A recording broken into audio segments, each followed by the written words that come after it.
Hello. So today I want to talk about sugar and specifically why sugar feels so addicting.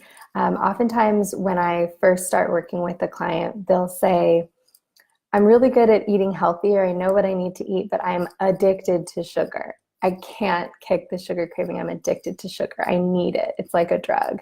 And what I want to talk about today is kind of the reason why that is, why it feels so addicting, and the first step in knowing what you can do to kick sugar cravings. So that's what we're going to talk about today. And then moving forward, we'll talk a bit more about what sugar does in the body, why it causes inflammation and nutrient deficiencies, and then how you can tangibly go through steps to reduce your sugar cravings and get out of this energy zapping sugar cycle. So first, sugar is addicting because it literally is addicting. So sugary foods activate the feel-good receptors in the brain like drugs almost. So in recent research, they've shown that sugar is 8 times as addictive as cocaine, if you can believe that. And sugar is readily available. It's in everything. It's all around us.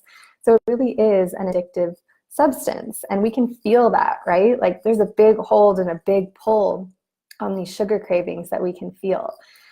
And when we eat sugar-containing processed foods, we get a rush of dopamine, which is a neurotransmitter associated with desire, like feel-good neurotransmitter. And so if we have this kind of constant influx of dopamine in our brain, it creates tolerance, almost like a drug or alcohol. It kind of numbs those receptors, so then we need more. So we might find that we start out eating a little bit of sugar, and it's like this downward spiral or kind of slippery slope, and then we end up needing more to get those same feelings. So that's the first part, is that sugar is literally addicting like a drug. And so sometimes feeling like you can't get rid of the sugar habit can make you feel really bad about yourself, like you should be able to choose better. But we first have to understand that it really is a powerful substance. And the second part of this is that constantly eating sugary foods raises blood sugar, which is kind of perpetuates this vicious cycle of food cravings. So when we eat carbohydrates and glucose is released into the bloodstream, it stimulates our pancreas to produce insulin. And insulin is a hormone that escorts the sugars out of the bloodstream and into the cells for energy. So when we eat really sugary or processed carbohydrates like pastas, breads, cookies, chips, like sodas especially, it causes a big blood sugar surge in our bloodstream, and then it's like a sugar high that you get after you drink a can of soda.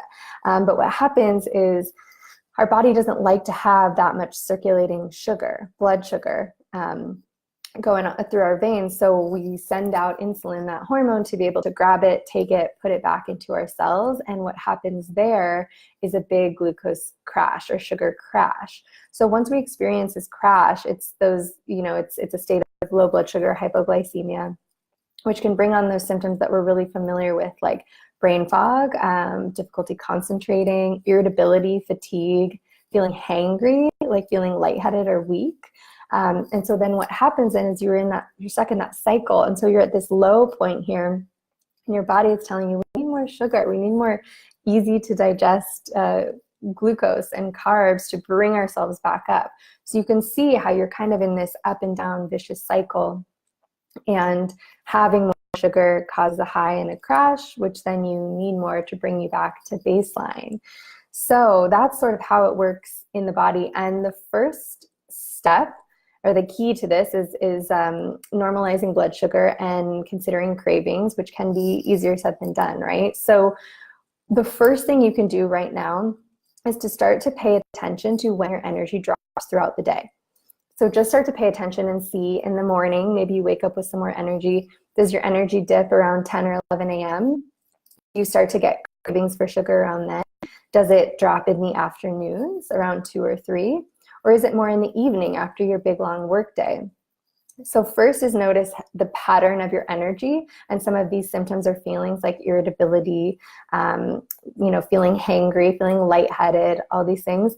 But then also notice how you're using sugar throughout the day. So track that as well and see, when do you have your most intense sugar cravings? Is it midday? Is it that afternoon slump? For a lot of people and a lot of my clients, when I first see them, it's that afternoon slump, like 2 or 3, but not always.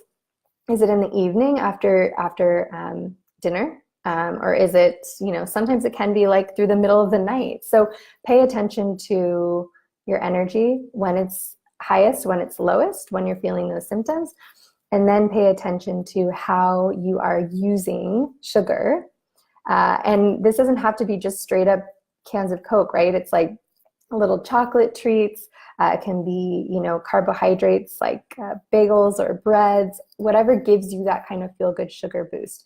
So pay attention to this. And next week, we're going to talk more about what sugar does in the body, how it causes inflammation and can actually cause some nutrient deficiencies. And then from there, we're going to talk about the steps that you can put in place to balance your blood sugar and get rid of these intense cravings so that you have more control over your energy levels in a day. So I hope that's helpful. Thanks.